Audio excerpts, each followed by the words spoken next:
សួស្តីអ៊ំពូបងទាំងអស់គ្នាសូមស្វាគមន៍មកកាន់វីដេអូរបស់ខ្ញុំបាទ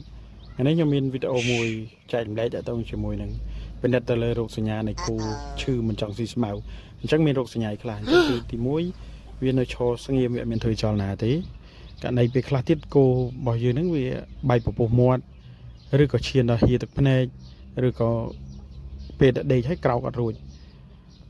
មានច្រើនរោគសញ្ញាមានច្រើនជាងនឹងទៅទៀតមានហើមពោះមានញាក់សាច់ដុំឬក៏ញ័រខ្លួនអញ្ចឹងបើសិនជារោគសញ្ញាទាំងប្រមាណនឹងកើតឡើងចំពោះគោរបស់បងប្អូនគ្នាត្រូវប្រញាប់ធ្វើការព្យាបាលជាបន្ទាន់កុំទុករងចាំមើល2 3ថ្ងៃអី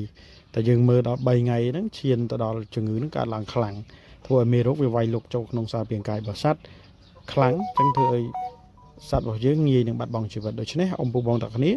ត្រូវតែប្រញាប់ធ្វើការព្យាបាលជាបន្ទាន់ជំងឺនៅថ្មីអញ្ចឹងបើបងប្អូនអ្នកគ្នាចង់ដឹងពីរបៀបព្យាបាលអាចតំណែងបានបាទ